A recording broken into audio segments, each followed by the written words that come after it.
When did kids' cartoons get so boring? It's a question I'm sure many people who grew up on cartoons have asked. Today in this video I'm going to talk about all the cartoons I personally hate and why these cartoons have become so bad. I hope you enjoy. Please remember to like, comment and subscribe, turn on the bell notification, and let's get into it. So why did kids' cartoons become so boring? And I hate the whole bullshit of, oh, you're older now so kids' cartoons look bad. You would have loved this show as a kid, because no. I don't know why there's such a stigma against children having taste nowadays, but I think we can all agree, even when we were children, there were just some shows you didn't touch. For me, that show was Uncle Grandpa, because I just didn't get it. The whole show made no sense to me, and I know the Uncle Grandpa enjoyers are going to say, well, that's the point, but that doesn't make a good show. If I don't know what the fuck is happening, how can a child? To me personally, it just felt like Cartoon Network was trying to capture the randomness humour of earlier shows like Adventure Time, Regular Show and Amazing World of Gumball, but it just didn't work because those shows, for as batshit as insane as they were grounded in some level of reality, which made you actually care what was happening.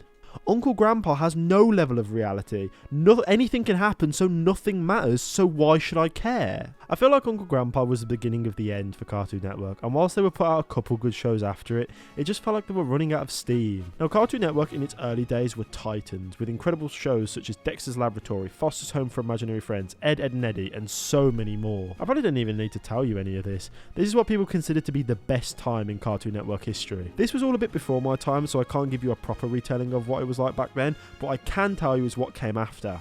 The second time Cartoon Network caught lightning in a bottle. Cartoon Network, after either finishing or cancelling a big bulk of their shows, ended up creating the three that would carry them for years to come. I've already mentioned them and they don't need any introduction. The big three, everyone. Fuck anime, this is the big three. These three were titans, and in my opinion completely redefined what a kid's show could be. The humour, the themes and the adventures, no one did it quite like these three, and I think that's why they're still talked about to this day, even after all of them finishing years ago. And I've just realised that Regular Show finished 5 years ago, and whilst writing the script I'm listening to This Side of Paradise by Coyote Theory, and I almost shed a tear, I can't lie to you. But these videos sadly aren't talking about how good these shows were. Don't worry, that's for next time. We have to talk about Cartoon Network's fuck-ups, which, trust me, there are a few.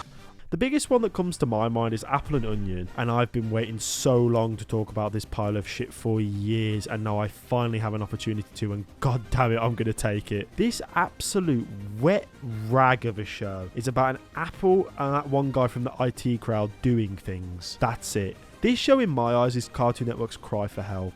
A cry for help that they have nothing left anymore. Cartoon Network works best when it isn't reusing its old stuff. When it makes original ideas, we get the big three. When it doesn't, we get OKKO and Uncle Grandpa and this abomination. It's just trying so hard to fill boots it just knows it can't. It's like that one kid at school who would like hang around with the popular kids even though they didn't even know he existed. It's trying to take the weird characters of Adventure Time, the randomness of Amazing World of Gumball, and the best friend dynamic of Regular Show, and it just doesn't work. It's animation vomit inducing. It has some of the worst and most confusing characters I've ever seen in a show, and the plots, oh fuck me, the plots.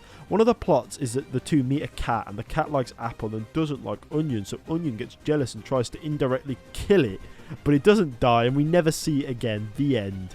Okay, it's all out my system. Let's move on.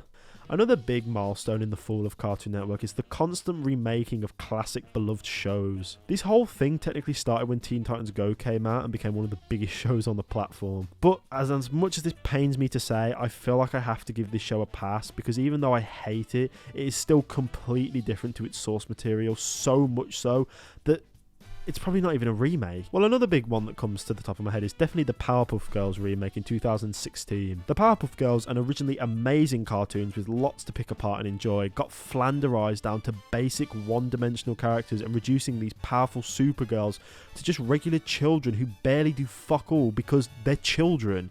Another one which hit a lot of Ben 10 fans right to their core, including myself, was the reboot in 2016. I've never understood the concept of taking a kids show, you know, a show made for kids, and for some reason making it more kid-like. Like, the original Ben 10 was perfect on its own and allowed the writers to expand off of it with the incredible follow-up and an alright follow-up. What the fuck am I supposed to do with this? You can't expand off this. In fact, you can't do anything with it. It's just awful. But at least it didn't get what Scooby-Doo got. What the fuck is this? What happened? Why does Shaggy look like that? Why is Scooby the size of a small grizzly bear? And why does Fred look like he just came out of Family Guy? Now, Scooby-Doo has had a lot of reboots over the years, but at least they all did something with the series. What's New Scooby-Doo gave us one of the most banging intro songs of all time. Scooby-Doo Mystery Incorporated gave us stories and characters that were actually compelling. And this? I don't know. What does this even do? What's the point? Oh yeah, this just came to me right now while I was writing. Does anyone remember in the 2016 remake of Powerpuff Girls when Bubbles said "No me gusta" just out of nowhere? No me gusta! Like, what the fuck were the writers thinking? Just to put it into perspective, if you were 16 when the meme originally came out, you'd be 22 by the time this show told it, and you thought I was done. Oh, I'm just getting started, because when will I ever get the chance to talk about these shows? Number 1 on the agenda, Dude, That's My Ghost. An absolutely horrendous show about a kid and his 2 friends who can see a ghost of a deceased pop star, and that's the plot. Oh yeah, and you also know you've got a really good show on your hands when even Wikipedia can't decide how old the main character is. And then you've got the usual Flash animation tropes. The main character, the girl, the comic relief, the dickhead, and that's really it. It's unfunny, it's lazy, it's got all the tropes you'd expect, it's just fucking bad. Another really obscure cartoon on my list, which I've talked about before on this channel with the tier list video, is Garage Band. Again, it's the same cookie cutter bargain bin cartoon as all the rest of them, except now we have main character, girl, nerd, and fat. And that's it. The premise is somehow original, but that doesn't make it good. Okay, now stick with me. The group piss off the main character's sister so much she writes about it in her journal, and they then use those lyrics for their songs. And that's the whole show. I'm speechless. But look, okay, we can't be too harsh on Cartoon Network. They're not the only ones who have been fucking up all of their amazing cartoons. Nickelodeon, how are you doing? How was your day? Take a seat. So first on the agenda, Fairly Odd Parents. A beloved cartoon by all about a kid who inherits 2 fairy godparents who grant him any wish he wants. A very good plot for a kids TV show with great comedy, great characters, and a banging theme song. So what went wrong? First thing that affects every show if it goes on too long enough, flanderization. A term you've probably heard before, which describes when a character over time starts to become more simple and 2D as the writer gets lazy or they just run out of ideas for the character. This show had been going on for 16 years before it was struck down, so no wonder these characters became so boring and monotonous. Second, they added too many new things and characters to pad out the lifespan, and it just didn't work. They first added Poof the baby, who was boring, then they added a dog, which was confusing and boring, and then they added Chloe, who is the worst character ever conceived. She's just boring in every possible way. She's perfect. Like, that's her only character trait. She's always happy, always up for anything, and everyone loves her. And we're told there's a shortage of fairies, so she has to share Timmy's fairies, which, if you think about it for more than a second, makes no fucking sense. In this universe, fairies are given to kids who are sad. Timmy's bullied all the time, that's why he's given fairies. But Chloe is never sad, so why is she given fairies? Why is she here? This show should have just ended 10 years before. Next show, because I'm basically going through everyone that I don't like. Just fucking get them in here. Okay. Hold your fire. Hear me out. SpongeBob SquarePants is lightning in a bottle. I know I've used that too many times. SpongeBob SquarePants is an elephant in a bottle. An absurd show like Amazing World of Gumball that just works. And with incredible characters, great humour and everything else, why wouldn't it be as big as it was? But this show definitely came under the same illness as Fairly Odd Parents. The show's just been around so long and it's so obvious they're running out of ideas.